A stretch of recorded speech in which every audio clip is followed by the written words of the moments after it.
again. All right. What is up, everybody? Welcome back to the Football Forecast, a new show on the Football Forecast Triple Threat. I am your co-host, Austin Killough, here with my other co-host, Ryan Beller You. and Reece Gardner. What's going on? And yeah, so we have a new show for you guys today, brand new show. It's gonna be something that we try to do for the remainder of our channel here. And yeah, I just thought it would be cool to implement new shows. We're gonna implement a new fantasy football show as well later on. And yeah, so this show mainly is going to be a shorter podcast than the main one that we do on Tuesday. It's going to focus on probably more professional football, more NFL football, and just kind of bigger storylines going around. Because in the regular main football forecast podcast, we really can't cover everything. And really, we talk about a lot of college football storylines and narratives and things like that. But here on Triple Threat, with the three of us, we can cover a lot of different NFL topics and in a shorter amount of time. So it's gonna be cool. It's gonna be fun. Everybody here is looking forward to the future of it. And yeah, so all right, guys. I guess let's get into it. So tonight, it is Thursday night, and we have Thursday night football between the 6-4 Indianapolis Colts and the 6-4 Houston Texans. Now, guys, who needs this win more? I would go with the Texans Colt. because I Go ahead. Debate. All right, go ahead. Let's do it. okay. So I'm gonna go with Texans because the Texans, honestly, overall, they are a better football team. Now, if the Colts had Andrew Luck, the Colts would not be 6-4 right now. They would probably be 7-3, maybe even 8-2. The Colts really, their defense has not been the best defense, and the AFC South is up for grabs that right is true. now. And the Texans, their defense, passing wise, sure, it's not the best in the league. They've allowed 22 touchdowns. I think it's tied 27th in the league. So, I mean, they're not good, but, I mean, their run defense isn't all that bad. And their remaining schedule, I mean, they have the Patriots next week. They got the Broncos the week after, the Titans week 15, week 16, the Bucks, and week 17, the Titans again. So I would say the Texans' schedule is pretty easy other than the Patriots. So if they can eke out that win at the Patriots, I see them going to playoffs. And I don't really see the Colts being able to take this team to the playoffs because Jacoby Brissett is not a proven quarterback in this league right now. I mean, he still is inexperienced. You know, he has a few years under his belt, but he hasn't Yeah, he ever was. really. Go ahead.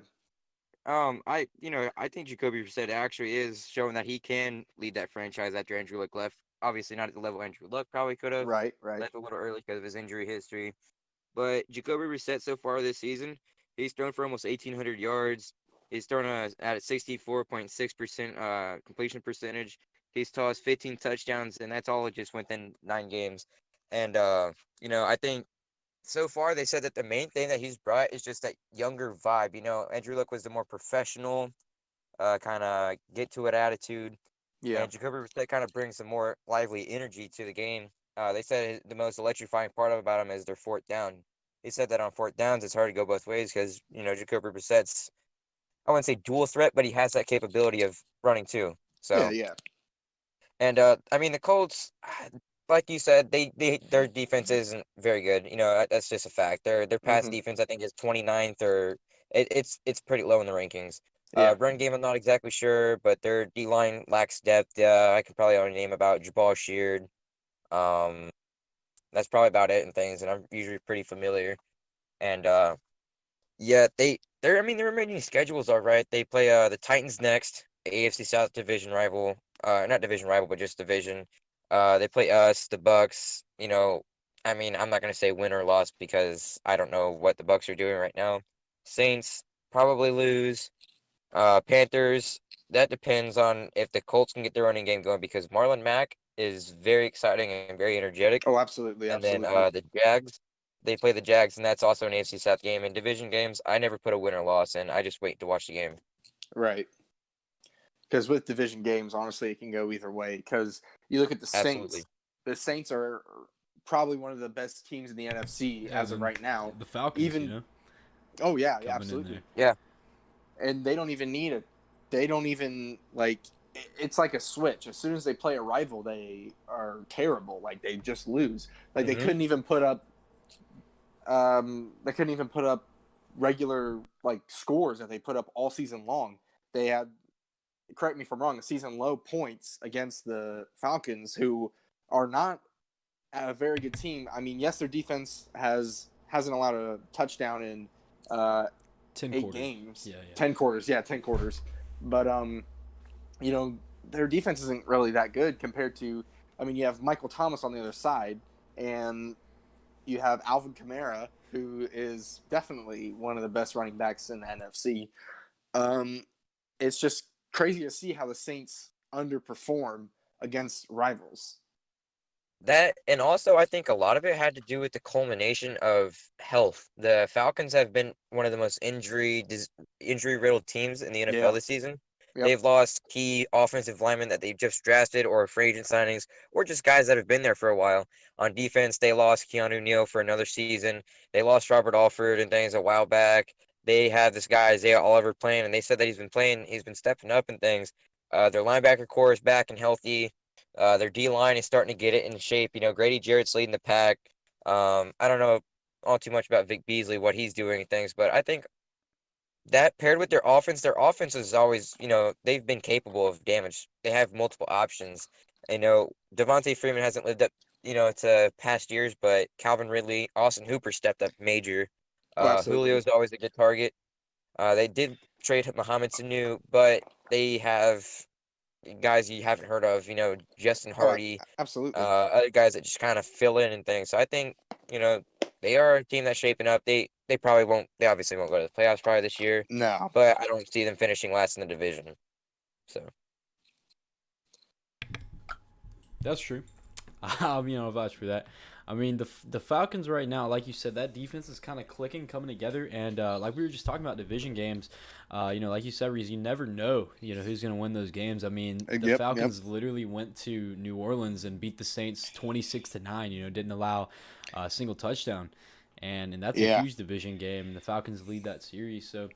Yeah, this Colts and Texans game could go either way. I mean, this is probably one of the most even matchups we've seen all season. This is just a battle. Um, I don't know. I mean, these are two very capable quarterbacks. Deshaun Watson, before Lamar Jackson lit up the league, had a chance to, win that MVP spot after his performance in the first like 3 NFL games this season, but. The Colts, with Jacoby Brissett, are looking pretty hot right now. It's a red hot Colts team, to be completely honest. And without Andrew Luck, I don't know exactly who expected that. I think the main thing that has helped the Colts so far this season is their offensive line is finally getting to where they should have been, a few years That's ago with true. Andrew Luck. That's They very have true. Anthony Costanzo, who's been solid throughout his career. Quentin Nelson, absolutely dominant. Ryan Kelly drafted, I think 3 years back from Alabama. He's actually been he's been really good. Mark Lewinsky, he's had his struggles. He played for the Seahawks a few years back. They released him. He's bounced, between team and team. He's found his home in Indianapolis, and he's actually playing decent football right now. And to be honest, I'm not exactly, familiar with Braden Smith, their right tackle, but, you know, those interior guys, or even the left side even, they're getting Marlon Mack going, and they're giving Jacoby Brissett time. That's one thing Andrew Luck lacked was time. So, Well, I mean, granted, they really didn't need to block for Andrew Luck because Andrew Luck was one of the greatest quarterbacks under pressure. And, you really don't see that because you think, oh, NFL, it's fast paced. But Andrew Luck, like, averaged 2 seconds to throw the football every season he was in. And it's like, mhm. man, Andrew Luck, you're always getting hurt, blah, blah, all this. He's like, Andrew Luck's getting hit on pretty much every single play. Like, you can't really blame a guy for not having a good offensive line. Like Jameis Winston, but yeah. Like, I mean, to see what Andrew Luck truly did with that Colts offense every single play, it's no quarterback could ever do that. If Tom Brady had that much pressure in his face, he would not be able to be as successful as Andrew Luck was. Yeah, that's true. Yeah, we did just see Bleacher Report put out a notification saying that T.Y. Hilton will also be playing in that game, and he's a proven talent. He's been in this league started his career with Andrew Luck, and he's just always been a above average receiver, average, very good stats throughout his career. Absolutely. And Zach Pascal, he's I think it's either his rookie season or his second season. He's been pretty good. And Eric Ebron, he's been playing lights out. He was injured and things. He had an ankle injury, but he's coming back for this game. If I think Bleacher Report put that out, and he's been going crazy with the Colts and things. So Yeah, I mean that puts it in for a very much more interesting Thursday night football game tonight when you see like both of the potentials of both of these teams. Going forward, what they could have. T.Y. Hilton, is a phenomenal player. He's never, been a flagship wide receiver for the NFL, but like you said, he is very effective. He's always been a very effective receiver. He gets the job done. So. Yeah, a lot of potential for both of these teams tonight, and a lot on the line late here in the season, right before Thanksgiving, right before all the divisional matchups, before Yep. Thanksgiving. So yeah. Another thing also that happened last Thursday? Yeah, last Thursday with the Myles Garrett and the Mason Rudolph hit. Yes. Yes, Yeah. we talked about that earlier in the week on Football Forecast, the actual hit, but today. The appeals officers Derek Brooks and James Thrash released their discipline appeals for Myles Garrett and Marquise Pouncey. So Myles Garrett has been upheld. All of his discipline issues have been completely upheld.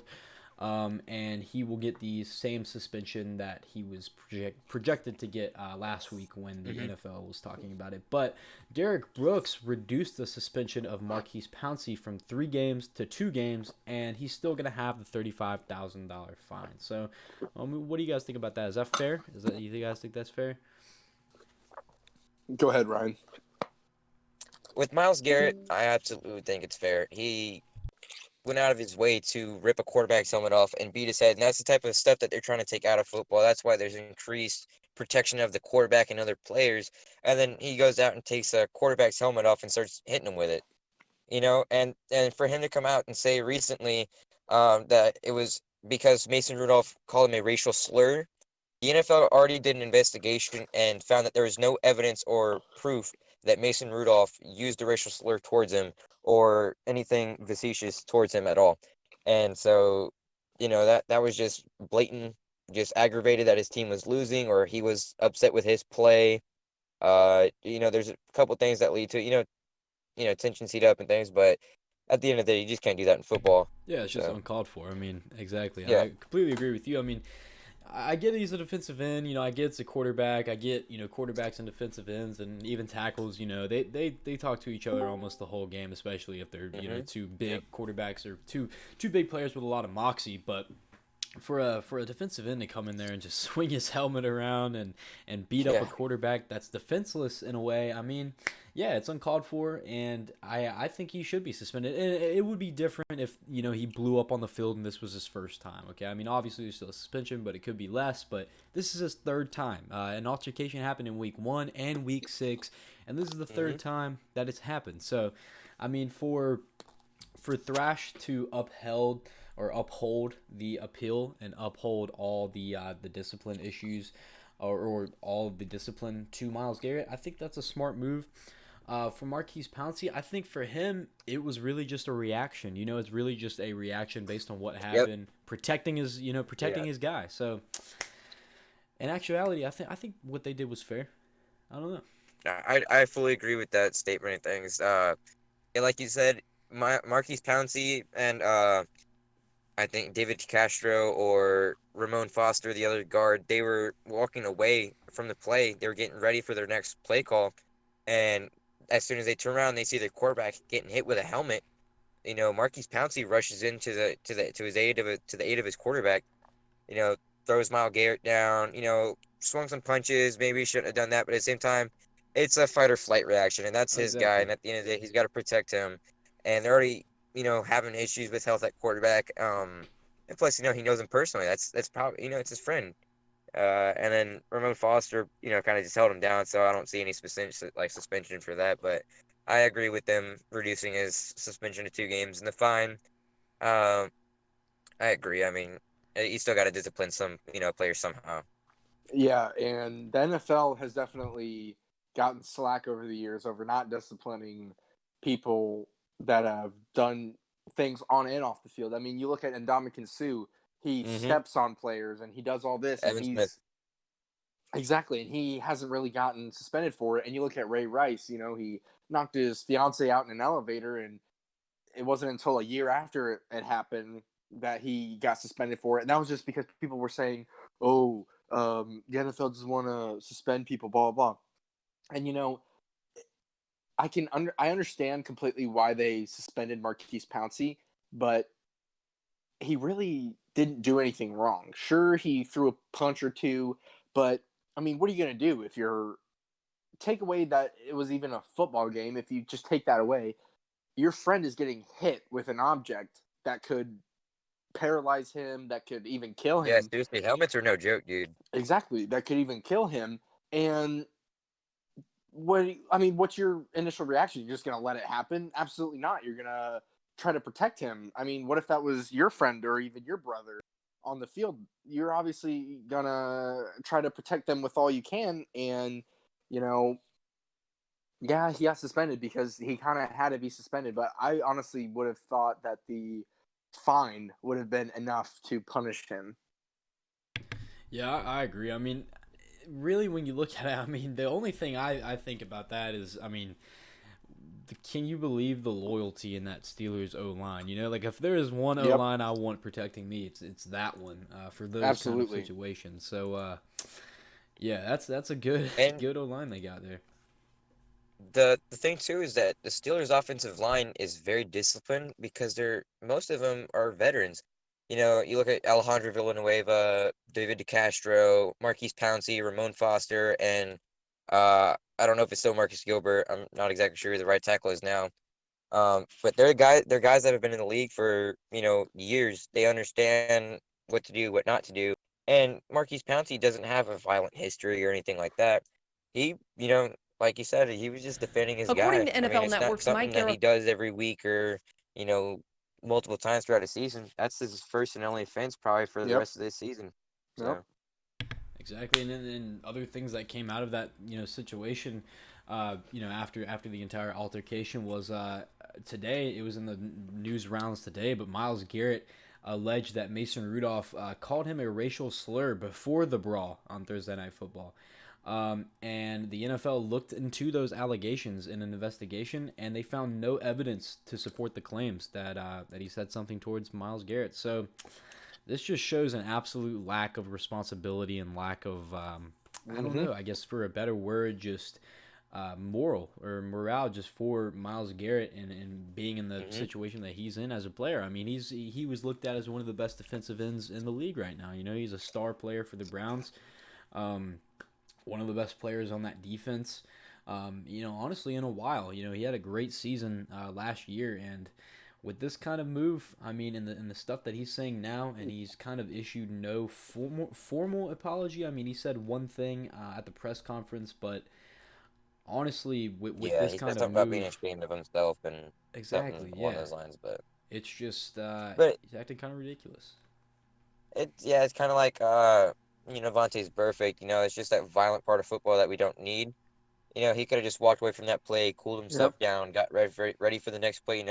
But he didn't go as far as Vontae's perfect. Probably with his violent history throughout the NFL. But he definitely showed that his temper's short. It could happen again. It's happened multiple times throughout the season, and that's not a good look you want to have on young NFL stars or young fans even looking at players and just kind of butterfly effect everywhere around. But see, what ekes me is that the Steelers weren't even losing, and Myles Garrett, I mean, he's never locked up. I mean, I don't know what his stats were at that point, but I'm sure he had a sack. And there's just no excuse to make that kind of play. I understand you might get frustrated just with the offensive line because, yeah, like Austin said, you guys talk. There's smack talk, most likely. Yeah, of course. But there's no excuse to beat someone. And honestly, he should be charged legally with that because just because you're on the football field doesn't Yep. excuse it. You're still beating someone with the weapon. And yeah, the helmet was used as a weapon, just because they're NFL players doesn't mean they get to get off without legal charges. And of course, Mason Rudolph didn't want to press any charges because most likely because it is a football game. But still, like NFL players think they can just get away with this stuff and then not have to face any Like Greg Hardy. exactly like Greg Hardy. Like if you take away the aggression of these these NFL players, which yes, I understand you have to be aggressive in this league, but you don't have to be undisciplined and violent. There's a difference between being aggressive and being violent.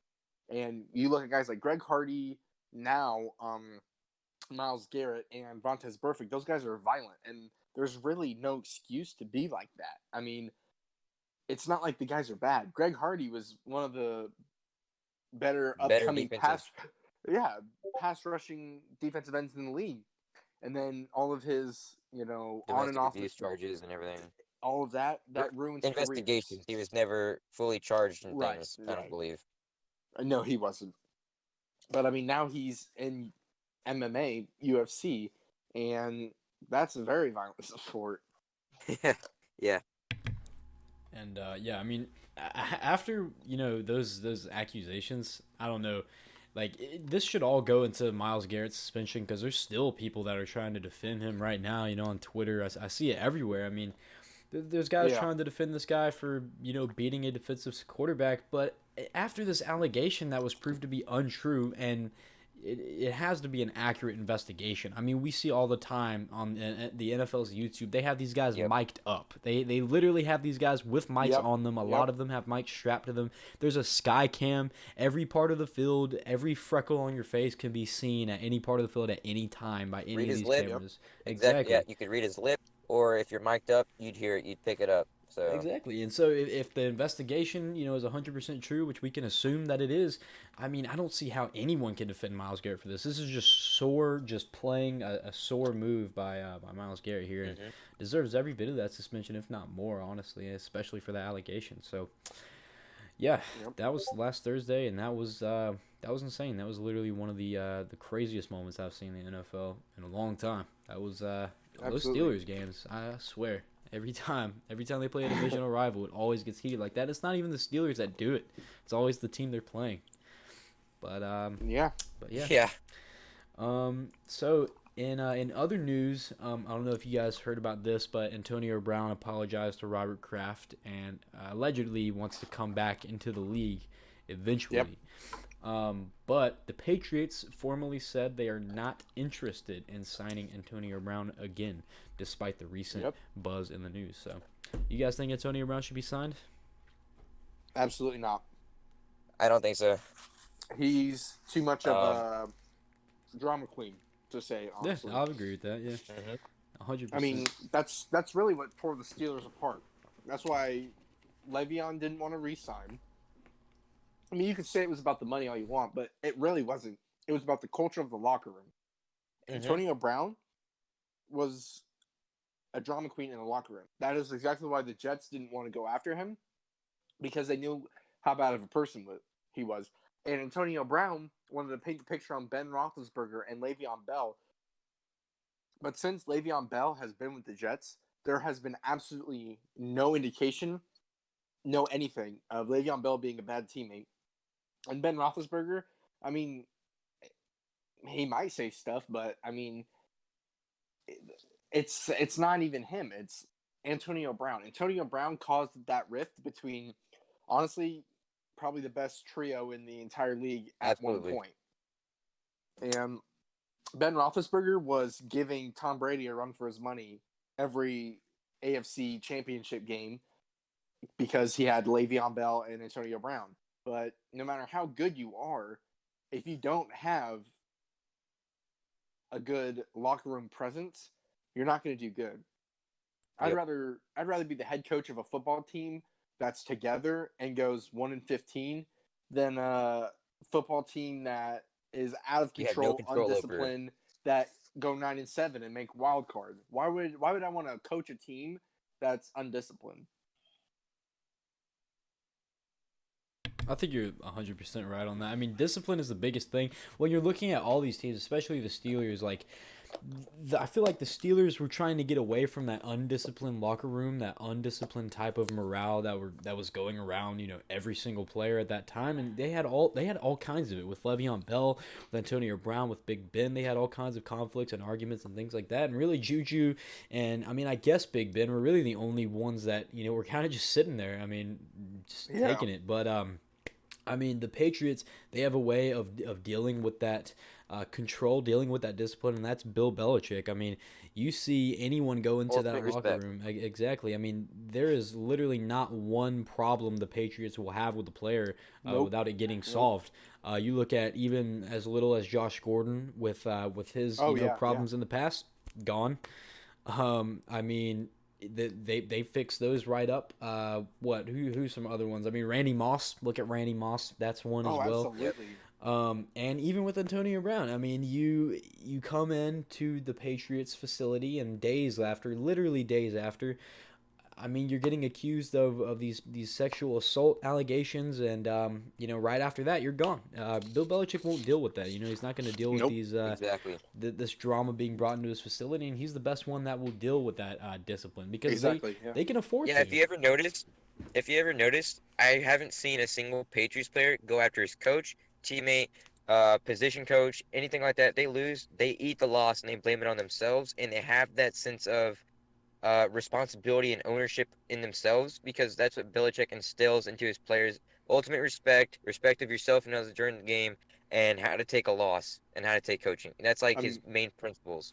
it's not even the players that are good. It's Bill Belichick. You look at when Tom Brady, quote unquote, the greatest quarterback of all time. You look at when he was suspended, the 2018 season, I believe, The when he was first four suspended. games, Yeah, for 4 games. You look at hmm Jimmy Jimmy G. Garoppolo coming in. They went 3-1. Like they didn't miss a beat without Tom Brady. And that's exactly why Tom Brady doesn't want to retire. Is because Tom Brady doesn't want to be outed as a system quarterback. And you look even Joe Montana. Joe Montana was a system quarterback. That's why he didn't do anything when he went to the Chiefs. That's why he didn't want to leave the 49ers because he of a system quarterback he was. I mean, when Steve Young took over for Joe Montana, Steve Young was phenomenal, and that's because you look at the system. And that, yeah, And Yep. just historically, that's a part of being, a quarterback. You're plugged into a system, and that's your job. You're a field general. You're yep, the leader of that system. You have to command it, and make yeah, sure absolutely. everything goes right.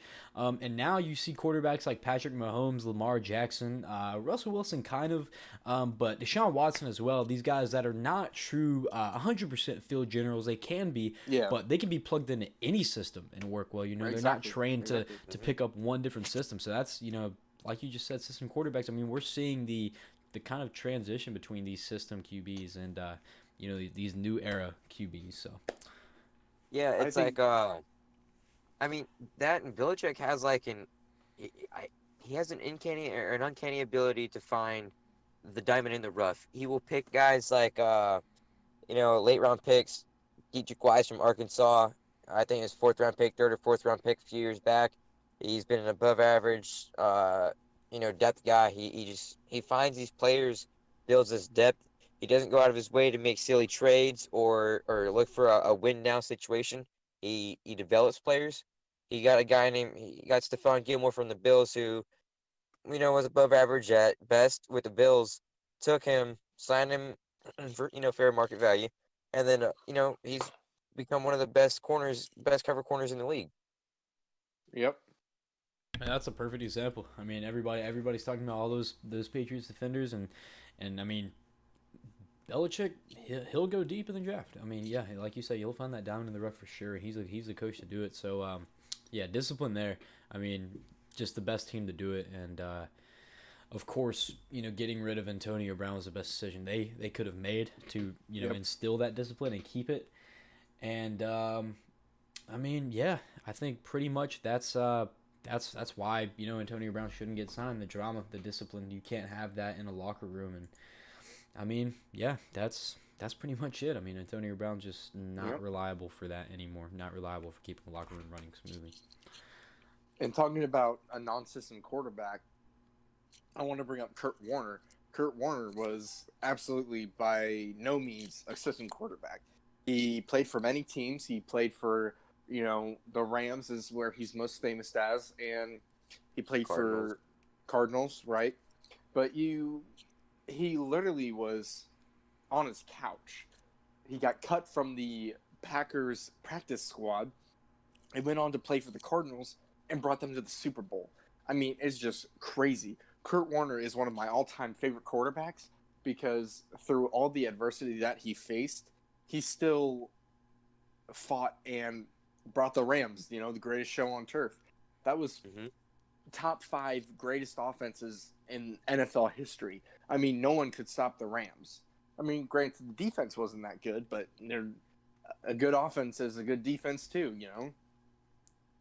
100% true. I mean, the transition of these system quarterbacks and just the history behind them and the entire tradition. I mean, it's kind of changing. It's evolving. We're seeing a lot, of different schemes now going on. I mean, especially with the Ravens. They're the biggest proponent of it. I mean, no defense can stop them right now. They literally run a triple Yep. Heisman backfield, and there's not a team that Yep. can stop them. So it is pretty crazy. Speaking of the Ravens, though, I know you guys wanted to talk about the MVP race, and that's a big thing going on right now. That's what everybody's talking about, the MVP race. Who's going to win it? And we all know the two that are in front.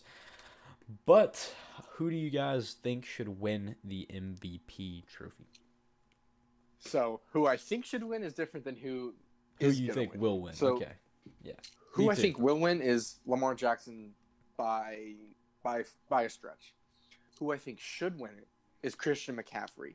That guy Ooh, has okay. absolutely dominated every stretch of the offense. Without Christian McCaffrey in that backfield, that team would be probably 1-7, whatever. Without Yep. Christian McCaffrey on that field, and because they've had Cam Newton gone for a while, Christian McCaffrey has absolutely made that offense. You look at quarterbacks. Quarterbacks is the most important position on the field.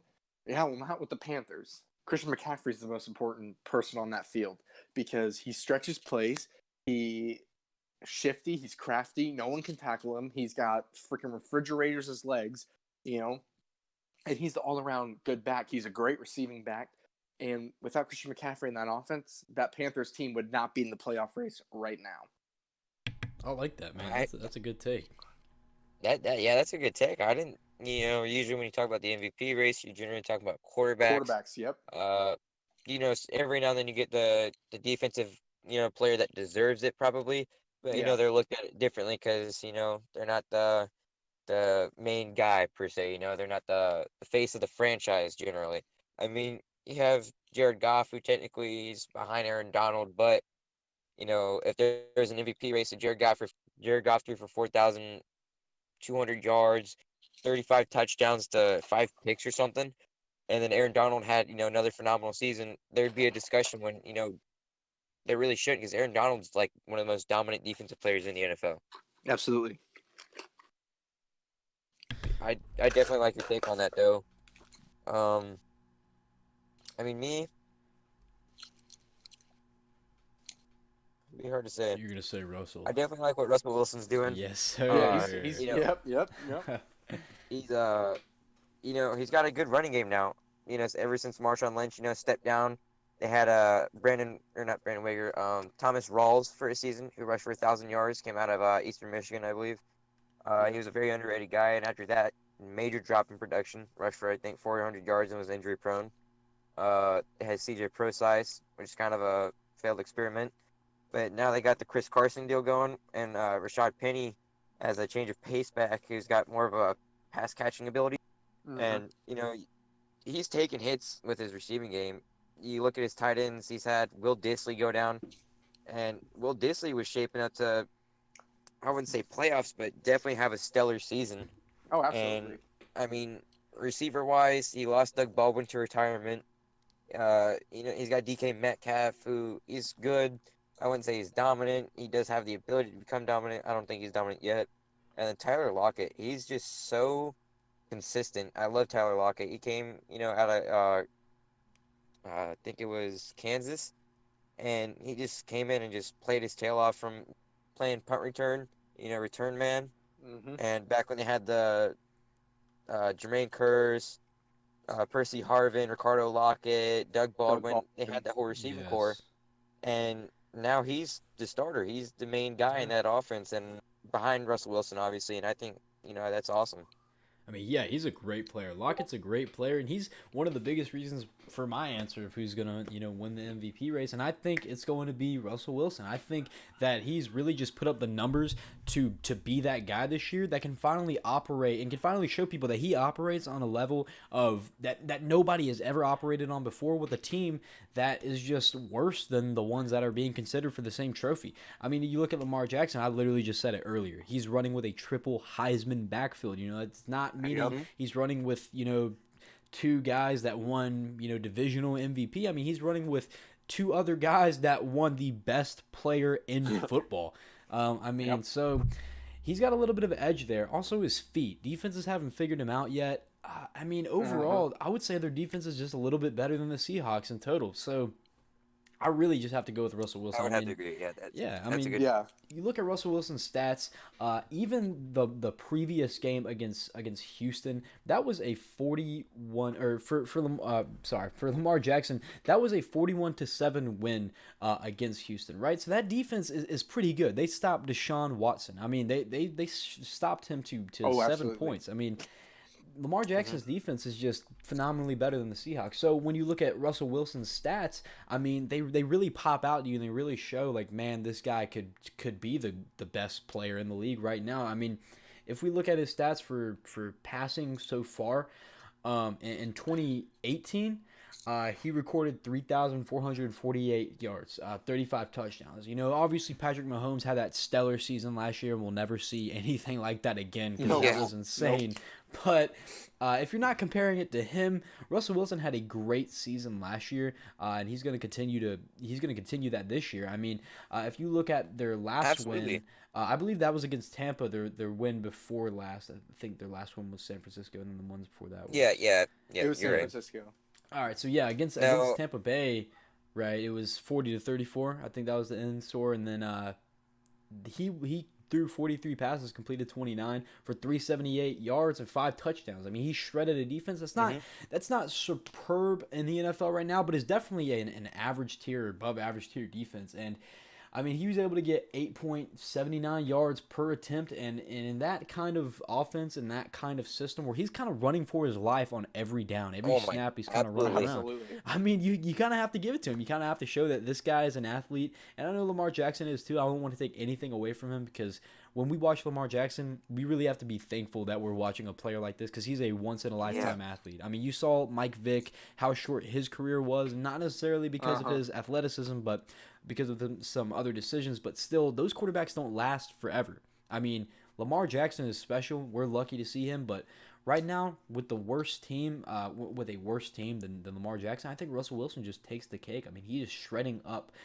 defenses without any help, from his own defense, or very little help from his offense besides, Tyler Lockett and the new additional firepower of DK Metcalf, a better running game. So I have to go with Russell Wilson for that MVP race. I don't know. I like it. I Yeah. do like So, the Christian McCaffrey take. Absolutely, and I loved Reese's take with Christian McCaffrey. I hardly even thought about that. Me too. So I wanted to bring up the Jets. Obviously, I'm a fan, but I wanted to bring them up because the struggles they've had offensively has been absolutely confusing. Because you have a guy, Adam Gase.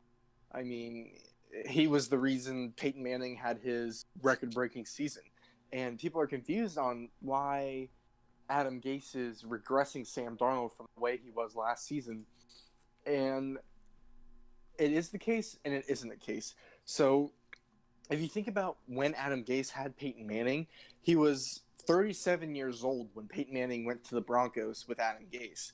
He was a well-established quarterback. He knew all the zones. He knew pretty much every defense there was. And he had 4 MVPs already. And that's much different than Sam Darnold right now. Sam Darnold is second year. He hasn't played a lot because he's been injured. And Adam Gase just needs to slow down and take it back.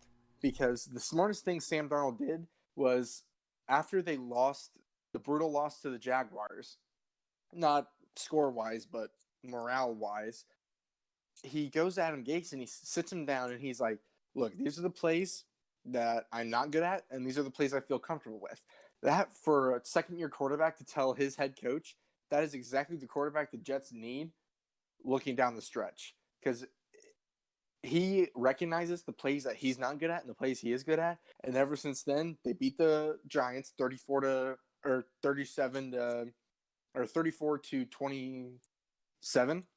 and then they beat the Redskins 34-17. Their offense has looked good. Granted, the defenses, yeah, they're not the best defenses with the Redskins and the Giants, but I mean, it's still the NFL. Anything can happen, honestly, week to week. You don't expect a Jets team that's ranked 31st in passing to throw 4 touchdowns against the Redskins with Landon Collins in the secondary. I mean, you just don't look at it, right? And with Sam Darnold stepping up and being that quarterback that he was when he finished his rookie season, that's exactly the quarterback the Jets needed. And I see the Jets beating the Raiders this Sunday because they're hungry. And Jamal Adams has absolutely been a beast. I mean, there has been no one like Jamal Adams in this league. Jamal Adams is the best safety in this league right now. He already has 4 sacks on the season, and for a safety position, that's crazy. He's already saying he's going to break the record for a DB, which is 6.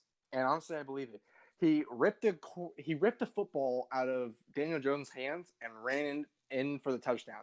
That is dominant. See, I would love to agree with you about this game this Sunday, but the Raiders have been one of the sneaky teams. A lot of people, they haven't paid attention to what they've been doing. They got a little thing going down there. They're getting Hunter Renfrow, That's slot receiver true. from Clemson. Darren Waller came out of nowhere. He's a guy who was a receiver, failed receiver in the NFL. They transitioned him over to tight end, let him play their first season. I think this is his second season now playing tight end, and he's been an absolute wrecking ball at safety. He's just been destroying defenses. Derek Carr so far this season has close to 2,500 yards. He's thrown 15 touchdowns for 5 interceptions and 105.2 passer rating. Pair that with Josh Jacobs, Josh who Jacobs. he's Yes, sir. he's got 191 rushes for 923 yards and 7 touchdowns so far this season. It's a Bama. So- Pair that with their defense, who's been sneaky good. They have a guy named Max Crosby most people don't know about. Yep, the Defensive rookie. end. Yep. Yeah, he's tallied up 28 solo tackles, 8 assisted tackles, and 6.5 sacks. So they got something going down, over there in LA. So I don't know. That's true. And You know- I'm looking at the Raiders that week, this week, for sure. Last week, I would have agreed with both of you, but take at it from this point. Josh Jacobs, yes, he's probably the best rookie running back in the league right now, but the Jets are number 1 in rush defense. Now, if Yeah. the Jets can bottle up Josh Jacobs, that puts it on Derek Carr. Derek Carr, he is not worth his contract. He is not that good of a quarterback. Their offense put up 14 points against the worst team in the NFL. 14 points. That's 1 touchdown. If the Bengals could have scored 1 more touchdown and didn't throw that interception in the fourth quarter with 4 minutes left, if they didn't throw that touchdown and they marched down the field and score, the Bengals very well could have had their first win of the season. And that's coming from a Raiders team who, yeah, like you said, is sneaky good, but a team that is truly good will not only win by 7 points to the worst team in the NFL. I don't care who you are. The Patriots played the Bengals, it would be massacre. It would be probably the season highest points they've ever scored. Even a middle-class team like the Colts, if the Colts were to play the Bengals, the Colts would smack the Bengals. I think Derek Carr looks good now for a couple reasons, and I don't think he's, like you said, I don't think he's probably worth a huge contract, but I think he looks good now for a couple reasons. Number one is Josh Jacobs, right? They've never had a huge problem with the run game, but if they had any problem now, it's totally fixed. Josh Jacobs has to be Rookie of the Year at this point. I think everybody is pretty unanimous on that, except for, a couple people that I've talked to. I mean, there's a few arguments, but I think usually when we're talking about Rookie of the Year, I'm looking at Josh Jacobs, and that run game is huge now. I mean, he's an everything. I mean, he's a cutback runner. He's a power back. He can catch it. He can run deep on you. He can do everything. Anything you need him to do in that system, he can do. And Darren Waller, I mean, Ryan just talked about him. That guy, he's a receiver at heart, and he catches balls all the time. He reminds me of like a Muhammad Sanu type guy. I mean, he catches everything. Yeah. He rarely drops Yeah. passes in the middle, Yep. catching in traffic, which is what makes him such a good tight end. You know, he's able to run through the seam, run through all these big bodies, block these big bodies. Absolutely. So they have everything they need around Derek Carr to make him this kind of guy. But I think they might take the dub over the Jets this week, and I think I have a good reason why. I think this year, not because of every player on the New York Jets, but I think because of Sam Darnold this year, they're trying to figure things out. And I think now they have a lot of things figured out that they're going to take with them into the remainder of the season. And I think this is why, right? So Sam Darnold, I think, is a good quarterback, and I think he's definitely going to be the franchise of the Jets. He's not going to be one of these guys that are thrown away after a couple years when they can't get it going. Right. I think he definitely is, because if you look at Sam Darnold's stats, I mean, this guy is not, an average quarterback. In the wins that they have, he's played pretty well. In both of the wins, their past wins, he's had the exact same passer record, 19 out of 30. He had 1 touchdown against the Giants, and against the Redskins, he had 4. And, I mean, in total, it's not like he's thrown for a bunch of yards. He hasn't thrown for a ton of yards. Against the Giants, he threw for 230. Against the Redskins, he threw for 293. His most was against the Cowboys with 338 in that big win, their first win of the season, I believe, right? So that's big. That's big for them.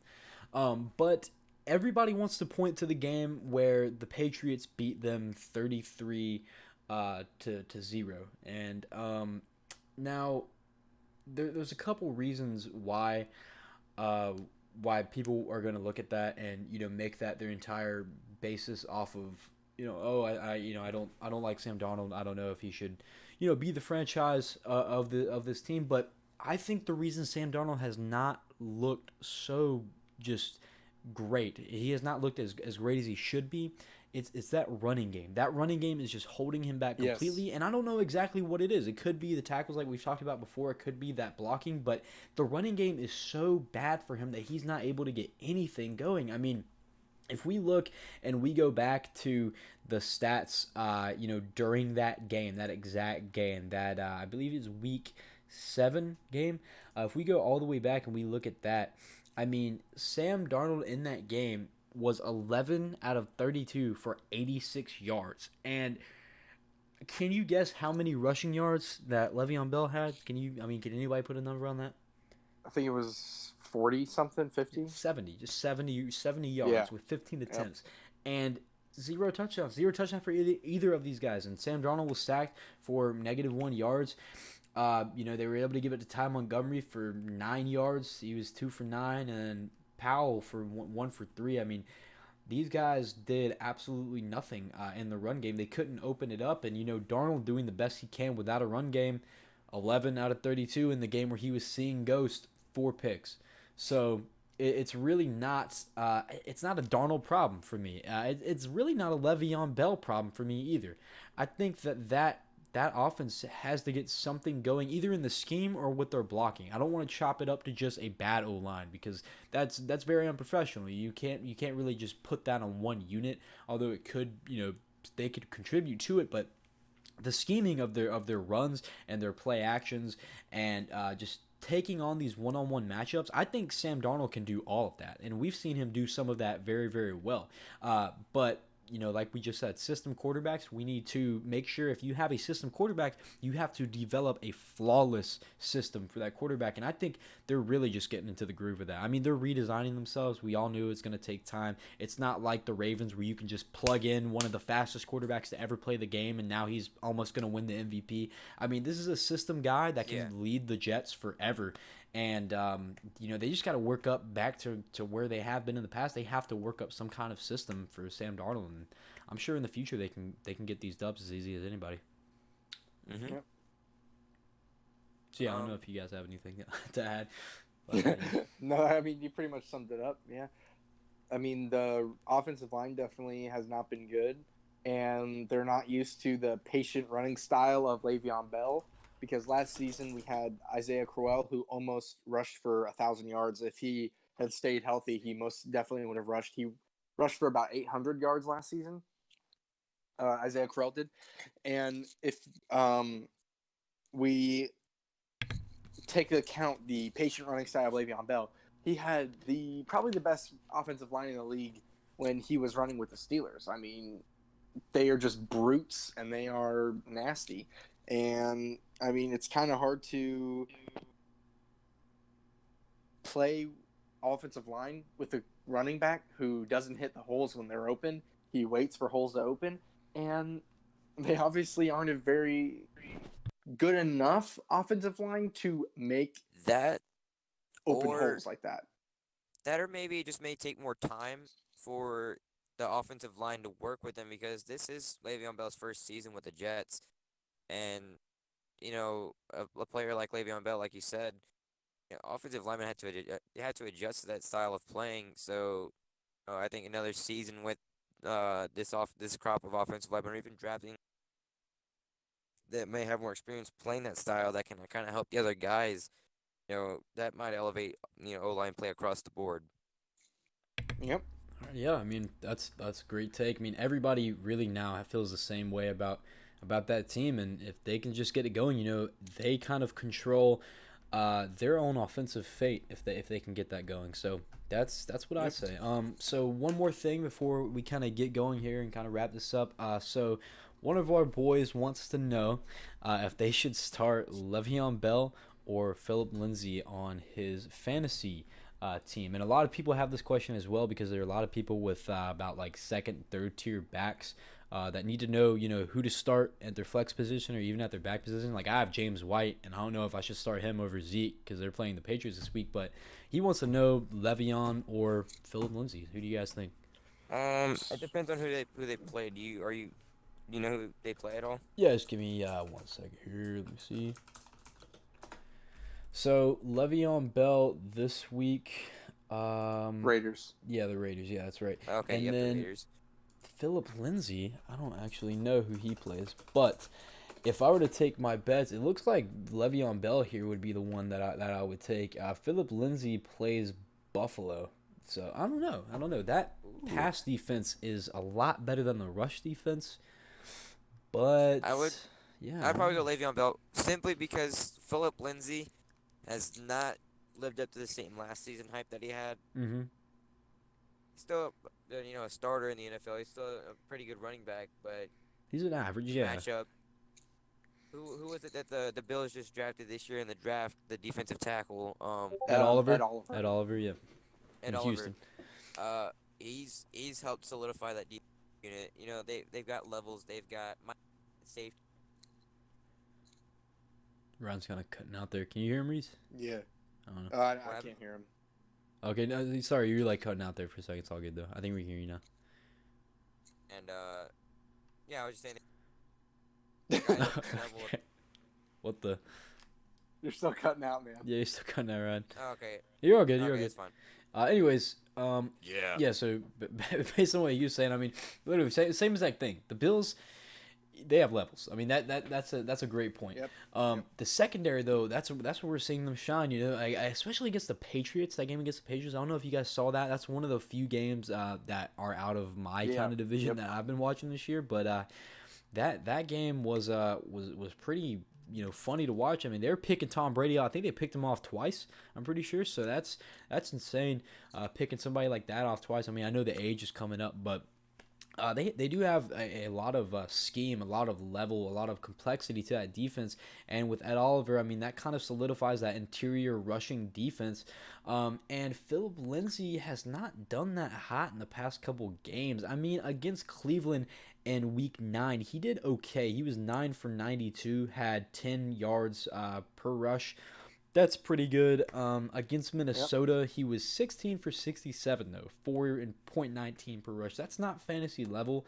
Really, what you're looking at is touchdowns. Are they a red zone type back? That's why I don't have much success with Ezekiel Elliott. He just doesn't get as many touchdowns as he used to get. Now it's like Dak running in, or like him hitting Amari on a fade route or Passing something. game. Yeah, exactly. Yeah. So it's really just downfield plays. But you're looking for somebody that's going to run down the clock, and somebody that when you get into the red zone or when you get to the goal line, it's okay. We're gonna run this out on a sweep, or okay, we're gonna dive you in the gun formation. So. I mean, Le'Veon Bell looks like the better guy in my opinion, especially this late in the season. Yeah, this week for the matchup for sure. Yeah, you just don't have enough room now. This late in the season to take risks, so it just makes more sense to me. I would place Le'Veon. If Phillip Lindsay somehow gets more points, I mean, it'll be a miracle. So I would just have to go safe and say Le'Veon Bell. So because Le'Veon, he's like a fullback. I mean, yeah, he's a big guy. He is a big guy, and that's the reason the Jets don't carry a fullback is because they don't need to. They have Le'Veon Bell. So Le'Veon Bell will get a touchdown this season, I promise. His lower or body, this game. His lower is so powerful. Because he absorbed that. Keep going. Yeah. I mean, that's 100% true. That is athleticism. Dang, man, what is going on? I don't understand. I know, like, what's going on? Oh, good. Yeah, no, it's just Discord is just having some problems here in the air. I don't know what's going on exactly. All right, yeah, I don't know what's going on. I try to fix it by changing my ping, but yeah. Anyways, So I guess that's pretty much it for tonight. Unless you guys have anything else you want to add, anything you guys want to talk about before we leave. I'm good. Am I still cutting out? I think you're good right now. A now. little bit, yeah. Or is it good? Okay, I don't know. If I'm not cutting out, then I'll say then probably not this week, but sure for the next episode. I definitely have some points I want to talk about. Yep. All right. All right. Yeah. I don't know what's Alrighty. going on Is there. it still Sorry, doing but it? yeah. I don't Yeah. understand. I have literally no idea. Just decided to do this at the very end. I don't know. Whatever. Sorry about that, everybody. But no, you're good. Go ahead. Next week, I do want to talk about Rams struggles and why Jared Goff isn't playing the way he was last season. Oh, for sure.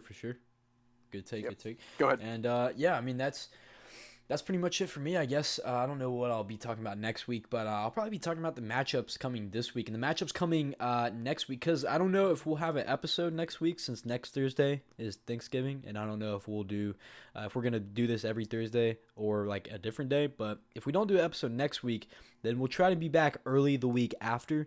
But we're going to decide this week, and we'll let you guys know. We'll post it somewhere, probably on Instagram or something if you guys are following. And we'll make another episode. So, thank you guys so much for tuning in and watching the first episode of Triple Threat. We hope you guys enjoyed. It's a brand new segment that we're kind of coming up with, brand new show. And we thought it went really good today. And appreciate all you guys coming in and watching. And we will see you all next time. Thank you.